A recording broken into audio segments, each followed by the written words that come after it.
My name is Nolan Hayes. I was 22 when it all began. The dinner table had a cold air that night, one of those silences that feels thick enough to drown in. My mom looked at me like I wasn't even there. The words she'd said, average high school graduate, stung sharper than the harsh fluorescent lights above us. My sister, Chloe, let out a short, almost dismissive laugh beside her. I remember feeling like an insect, pinned to a page, waiting for the weight of it all to crush me. I couldn't understand how I got there, how they got there. One minute I was their son, the next, I was nothing. It's not that bad, Nolan, Chloe had said, but her voice trembled. Was it sympathy? No, not for me. It was for herself, for how it made her feel to have a brother who didn't meet their impossible standards. Mom's face softened for a fraction of a second, but then just as quickly her eyes went cold again. We've tried to help you, Nolan. We've given you every opportunity. But you can't even finish college. You can't even hold a job. You're just average. You'll never get anywhere in life. My father sat silent, his gaze distant as if it didn't concern him. He used to be the protector of our family, but now he was just a ghost at the table. There were no arguments, no protests from anyone. It was as if everyone had already given up on me. I'm done, Nolan, my mom finally said, and that was the moment everything broke. We're done. My sister stood, her chair scraping across the floor, her laugh still lingering in the air like a cruel echo. And that was it. In the blink of an eye, I was no longer part of their lives. No phone calls, no holidays, no apologies. Just silence. 14 years later, I would learn that silence would be the worst form of betrayal. 14 years. It's funny how time works, how it seems to slip away when you're running away from something. At first, I thought I could just walk away from that night and never look back. But then, days became weeks, weeks became months, and the bitterness of it all started to sour everything. I tried to make something of myself. I dove into work, picking up odd jobs wherever I could, doing whatever it took to survive. I had dreams, but dreams felt like a luxury I couldn't afford. Every time I took a step forward, there was a shadow lurking behind me, reminding me that I was never enough. That I would never be enough. I did my best to bury it all, to create a life that could replace the one they took away from me. But there was one thing I couldn't escape, their words. They echoed in my head, hollow but persistent. You're average. One night, I was walking home from the bar, a bit too drunk, maybe, but with enough clarity to remember something I didn't want to, my mom's voice. It was always the same, taunting me. My hands clenched into fists as I walked through the empty streets, my breath fogging in the cold night air. I passed an old newsstand, one that had been there for decades. The paper on display that day was nothing special, but the headline caught my eye. Hayes Incorporated breaks record with $50 million yearly revenue. I stopped in my tracks, my heart pounding. It took a few seconds for the reality to hit me. My sister's company. She'd built it from the ground up like they always said she would. Chloe had become everything they ever wanted me to be. I hadn't heard from her since that night. We hadn't spoken since she'd laughed at me. And now she was a millionaire, someone I barely recognized. I didn't feel any anger, not yet. Just an empty pit in my stomach, a mixture of guilt and resentment. I had the sudden, terrifying urge to pick up the phone and call her. But what would I say? What could I say? The idea of it stayed with me for days, gnawing at the edges of my mind. But I didn't call. I never did. It wasn't time yet. I found her number one night, buried deep in my contacts. I had deleted it 1,000 times only to somehow find it again. I stared at the screen, fingers trembling. It was as if my hands had a mind of their own, pulling me towards a voice that had been absent for over a decade. I didn't call. Not yet. But I did something I hadn't done in years. I left a voicemail. Beep. Chloe? It's me, Nolan. My voice cracked the moment I heard it. I hated how weak it sounded, like I was a stranger to my own self. I don't even know why I'm calling. I just want you to hear my voice, I guess. It's been a while, hasn't it? Too long. I paused, hearing nothing but the steady hum of traffic in the background. My mind raced for the right words. None came. I don't know what I expected. Maybe I thought you'd pick up. Maybe I thought you'd actually care. Or maybe I just needed to tell you that I'm not who they said I was. I'm not average. Not anymore.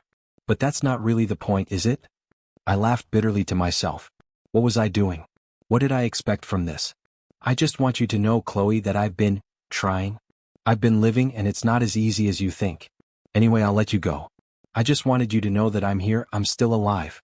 And I guess if you ever feel like talking, you know where to find me. I hung up before I could hear her voicemail greeting, before I could even think about what I'd just done. The emptiness in my chest didn't change. It was like I'd poured my soul into a bottle, only to have it thrown into the sea with no chance of ever being found. I stared at my phone for a long time afterward, half expecting it to ring. It didn't. 2 days later I got a reply. It wasn't what I expected, but it was what I deserved. Voicemail received. I can't help you, Nolan. Not anymore. That was it. Simple, final. It wasn't the closure I wanted, but it was the closure I needed. It's been 2 years since that voicemail. 2 years since I sent a message out into the void, hoping for some form of redemption. 2 years since I decided I was done being the average guy they'd always written off. I found myself in a courtroom that morning, the air thick with the smell of old wood and cheap coffee. I never thought I'd be here in this place on this side of the law. But life has a way of pushing you toward unexpected ends. The case was simple on paper, an inheritance dispute, something that shouldn't have gone beyond a lawyer's office. But it wasn't about money. It was about what had been taken from me all those years ago. My identity, my family, my dignity. I stood at the back of the courtroom, watching Chloe take her place at the plaintiff's table. She looked older, tired, but still sharp in her designer suit. She hadn't changed much, not on the outside. But I knew better than anyone that people change in ways you can't see, in ways that don't show up on the surface. Her lawyer stood up, a well-dressed man with a silver tongue. He painted me as the problem. Unreliable, irresponsible, a man who had wasted his potential. He didn't have to dig deep. The jury already had their opinions formed years ago. They knew what kind of man I was. They'd all been told. Then it was my turn. I walked to the stand, every step feeling like it was dragging me back into a past I couldn't escape. My heart raced, but I forced myself to steady my breath. When I spoke, my voice came out cold, almost mechanical, but it carried the weight of years of anger, of regret. Chloe's right. I was the problem. But I wasn't the only one. I didn't get here by myself. I got here because of what you, I glanced at the jury, then back at her, all did to me. I never asked for perfection. I just wanted to be enough. The room fell silent. My voice echoed off the walls, but it wasn't for the jury. It was for me. I didn't care if I won the case. I cared about the truth. And the truth was finally out. The judge looked at me, unreadable. Chloe's gaze? That was different. It was hard, harder than it had been years ago when we'd last spoken. But this wasn't about her anymore. This was about me. About reclaiming what they'd stolen. I started therapy 6 months ago. It wasn't something I had planned. I thought I could handle it on my own, that all the scars from the past would eventually fade. But the truth is they didn't. They've never gone away. The first session was awkward. My therapist, a woman named Dr. Evans, had an unshakable calm about her, the kind of person who made you feel like your words mattered, even when you weren't sure they did. I tried to talk, tried to explain what had been done to me. But I found myself staring at my hands more than anything, not sure where to begin. Why don't you start by telling me why you're here? She asked, her voice soft but insistent. I took a deep breath and said the first thing that came to mind. Because I'm tired of carrying this weight. I don't want to feel like this anymore. She nodded. Tell me about the weight. I tried to find the words, but there were no simple answers. How do you explain betrayal that's been building since childhood? How do you describe the feeling of being tossed aside, of being reduced to nothing? The emptiness was the worst part. It was like a hole in my chest, a place where something important had once been. I don't know who I am anymore, I admitted, finally meeting her eyes. I thought if I could prove them wrong, if I could become more than they expected, it would fill that space. But it hasn't. Nothing has. Dr. Evans took a moment before she spoke. It sounds like you're not only angry at them but at yourself too. You've spent so much time trying to meet their expectations that you lost sight of your own. Your identity has been shaped by what others think of you, and now you're trying to find out who you really are outside of their judgments. I didn't say anything. What could I say? She was right, but it didn't make it any easier. The therapy sessions became a routine. Every week I would unpack the same things. The pain, the anger, the years of feeling inadequate. But for the first time I was starting to understand something I hadn't before. I wasn't average. I was just lost. And that was the first step toward finding myself again. The problem with memory is that it's never as clean as you want it to be. It doesn't work in neat little boxes that you can just open and shut. It's more like shattered glass, sharp, painful, and scattered in ways you can't control. I have flashes. Moments that come out of nowhere and hit me like a freight train. I remember sitting in the living room as a kid, watching my mom and dad argue. It wasn't the usual kind of argument, the petty disagreements that families have. This one was different. It was quieter, more dangerous. I remember my mom's voice, calm yet filled with a quiet rage. You let him get away with everything, don't you? You've always let him do whatever he wants. My father didn't say anything. He never did when she got like that. I was too young to understand the full weight of what they were talking about, but I knew one thing. It wasn't about me. It was about her. And him. And something I didn't know. The fragment fades and I find myself standing in the yard outside, watching Chloe play with her friends. She was always so perfect, so effortless in everything she did. I never resented her for it. Not at first. But as I got older, I started to feel the difference between us. The way they looked at her, the way they praised her. You should be more like Chloe, my mom would say.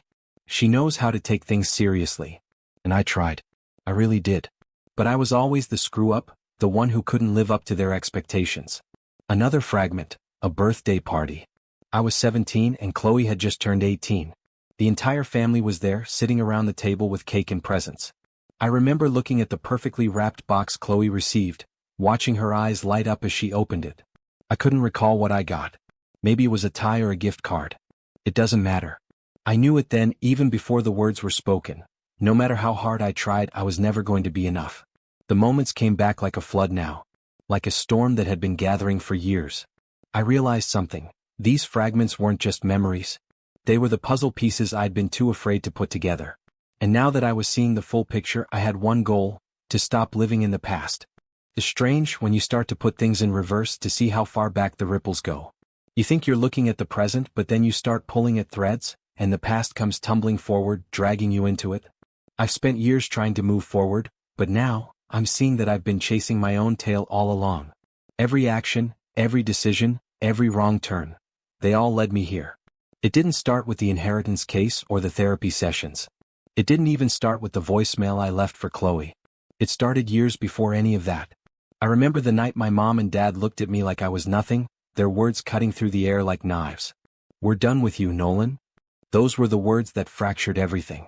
But as I look back, I wonder if that was the real start or if there was something earlier, something buried deeper that I hadn't noticed. The more I think about it, the clearer it becomes. The disowning wasn't the first betrayal. No, that came long before. It was when they began comparing me to Chloe. When they started to expect perfection from me as if I could ever be her. But I didn't see it at the time. I was just a kid, lost in their expectations, doing what they asked, trying to be what they wanted. But what they didn't know was that the moment they started pushing me, they created something in me.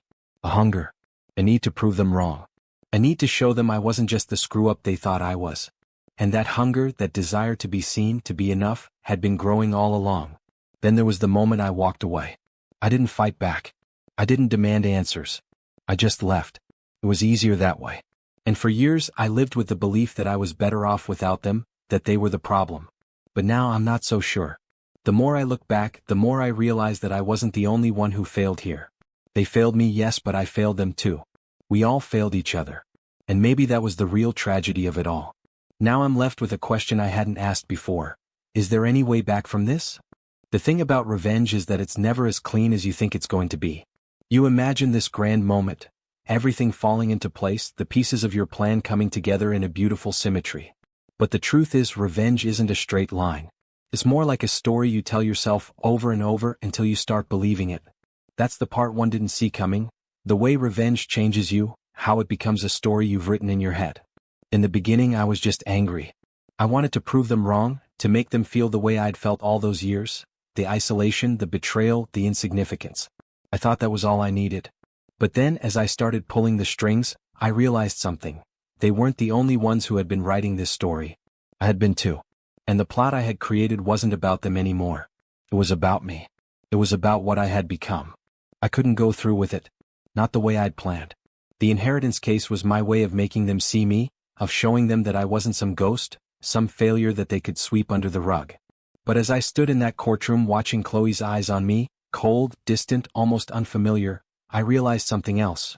They didn't need to see me to validate me.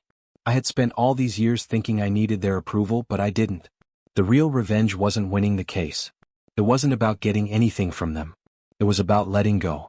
Letting go of the story I had been telling myself all this time, the one where I was the victim, where they were the villains. The truth is, we were all victims of a story we'd been writing for years, none of us fully understanding the damage it would cause. I don't know when the shift happened.